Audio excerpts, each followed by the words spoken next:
ಮಹಾನಗರ ಪಾಲಿಕೆ 2026-27ನೇ ಸಾಲಿನ ಬಜೆಟನ್ನು ಇವತ್ತು ಮಂಡನೆ ಮಾಡಿದ್ದೇವೆ. 1600 ಕೋಟಿಯ ಬಜೆಟನ್ನು, ಬೃಹತ್ ಗಾತ್ರದ ಬಜೆಟನ್ನು ಮಂಡನೆ ಮಾಡಿದ್ದೇವೆ. ನಮ್ಮ ಸ್ವಂತ ಆದಾಯದ ಮೇಲೆ ಈ ಬಜೆಟನ್ನು ಮಂಡನೆ ಮಾಡಿದ್ದೇವೆ.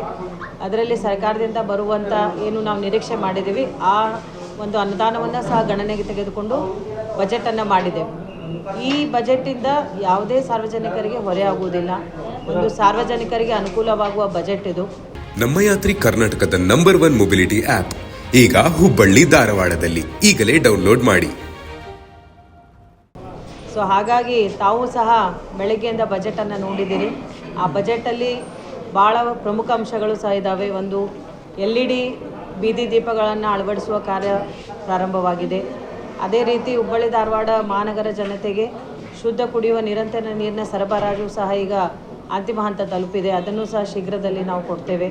ಅದೇ ರೀತಿ ಮಹಿಳೆಯರ ಸಬಲೀಕರಣಕ್ಕಾಗಿ ಏನು 82 ಜನ ಸದಸ್ಯರಿದ್ದಾರೆ, 82 ಜನ ಹುಬ್ಬಳ್ಳಿ ಮತ್ತು ಧಾರವಾಡ ಸೇರಿ 82 ಪಿಂಕ್ ಆಟೋಗಳನ್ನು ಕೊಡುವಂಥ ಒಂದು ಕಾರ್ಯಕ್ರಮವನ್ನು ಸಹ ಹಮ್ಮಿಕೊಂಡಿದ್ದೇವೆ.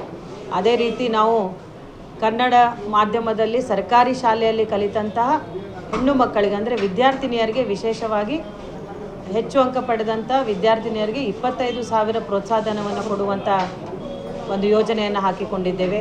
ಅದೇ ರೀತಿ ಒಂದು ಪರಿಸರವನ್ನು ಉಳಿಸುವ ನಿಟ್ಟಿನಲ್ಲಿ ಮೂರ್ತಿಕಾರರು ಗಣೇಶ ವಿಗ್ರಹವನ್ನು ಮಾಡ್ತಾರೆ. ಅದೇ ರೀತಿ ಮಣ್ಣಿನ ವಿಶೇಷ ಗಣಪತಿಯನ್ನು, ಅದು ಸಾರ್ವಜನಿಕ ಮಣ್ಣಿನ ಗಣಪತಿಯನ್ನು ಮಾಡುವಂಥ ಮೂರ್ತಿಕಾರರಿಗೆ 25,000 ಪ್ರೋತ್ಸಾಹಧನವನ್ನು ಕೊಡುವಂಥದ್ದನ್ನು ಸಹ ನಾವು ಯೋಜನೆಯನ್ನು ಹಾಕಿಕೊಂಡಿದ್ದೇವೆ. ಅದೇ ರೀತಿ ತಾವು ಸಹ ನೋಡಿದ್ದೀರಿ, ಮಹಿಳೆಯರಿಗೆ ಒಂದು ಕೇಂದ್ರವನ್ನು ಸ್ಥಾಪನೆ ಮಾಡಲಿಕ್ಕೆ ಹುಬ್ಬಳ್ಳಿ ಮತ್ತು ಧಾರವಾಡದಲ್ಲಿಯೂ ಸಹ ಮಾಡಿದ್ದೇವೆ. ಅದೇ ರೀತಿ ಒಂದು ಸದಸ್ಯರ ಸಲಹೆ ಮೇರೆಗೆ ಏನು ನಮ್ಮ ಎಲ್ಲ ವಲಯ ಕಚೇರಿಗಳಿಂದ ವಲಯ ಕಚೇರಿಗಳನ್ನು ಒಂದು ಮೇಲ್ದರ್ಜೆಗೇರಿಸುವ ಕಾರ್ಯಕ್ರಮ ಒಂದು ಹೇಳಿದ್ದಾರೆ ಯೋಜನೆಯನ್ನು. ಅದನ್ನು ಸಹ ನಾವು ಈ ಬಜೆಟ್ನಲ್ಲಿ ಅಳವಡಿಸುವ ಕಾರ್ಯಕ್ರಮವನ್ನು ಮಾಡುತ್ತಾ ಇದ್ದೇವೆ. ಮತ್ತು ಅದೇ ರೀತಿ ಹುಬ್ಬಳ್ಳಿ ಗಂಡು ಮೆಟ್ಟಿದ ನಾಡಿನಲ್ಲಿ ನಮ್ಮ ಒಂದು ಕಿತ್ತೂರು ಚೆನ್ನಮ್ಮ ಸರ್ಕಲ್ ಅಂದರೆ ಭಾಳ ಒಂದು ಫೇಮಸ್, ಪ್ರಸಿದ್ಧಿಯನ್ನು ಹೊಂದಿದಂಥ ಕಿತ್ತೂರು ಚೆನ್ನಮ್ಮ ವರ್ತುಲ. ಆ ಕಿತ್ತೂರು ಚೆನ್ನಮ್ಮ ವರ್ತುಲ ಏನವನ್ನು ಉನ್ನತೀಕರಣವನ್ನು ಮಾಡ್ತಾ ಇದ್ದೇವೆ. ಅದಕ್ಕಾಗಿ ನಾವು 5 ಕೋಟಿ ಬಜೆಟನ್ನು ಸಹ ಇಟ್ಟಿದ್ದೇವೆ. ಅದನ್ನೀಗ ನಮ್ಮ ಇನ್ನೊಂದು 2-3 ತಿಂಗಳ ಕಾಲಾವಕಾಶದಲ್ಲಿ ಅದನ್ನು ಹ್ಯಾಂಡ್ ಓವರನ್ನು ಮಾಡ್ತಾರೆ. ಆಮೇಲೆ ನಾವು ವರ್ಕನ್ನು ಸ್ಟಾರ್ಟ್ ಮಾಡ್ತೇವೆ.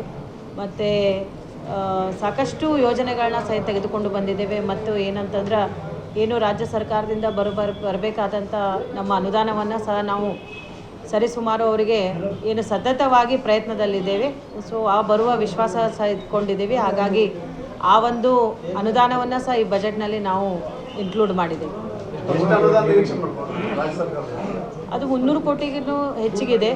ನಮ್ಮ ಪೆನ್ಷನ್ ಮತ್ತು ಈಗ ಅವರು ವರ್ಷ ಏನು ನಮ್ಮ ಸ್ಥಳೀಯ ಸಂಸ್ಥೆಗಳ ಸಬಲೀಕರಣ ಆಗಲಿ ಅಂತಂಥೇಳಿ 100% ವೇತನವನ್ನು ಕೊಡ್ತಾಯಿದ್ರು. ಅದನ್ನು ಪ್ರತಿ ವರ್ಷ 5% ವೇತನ ನೀವೇ ಕೊಡಬೇಕಂಥೇಳಿ ಈಗ 20% ಬಂದಿದೆ. ಮತ್ತು ಮುಂದಿನ ವರ್ಷದ ಬಜೆಟಲ್ಲಿ ಮತ್ತೆ ಒಂದು 5%ಅನ್ನು ಏರಿಸ್ತಾ ಇದ್ದಾರೆ.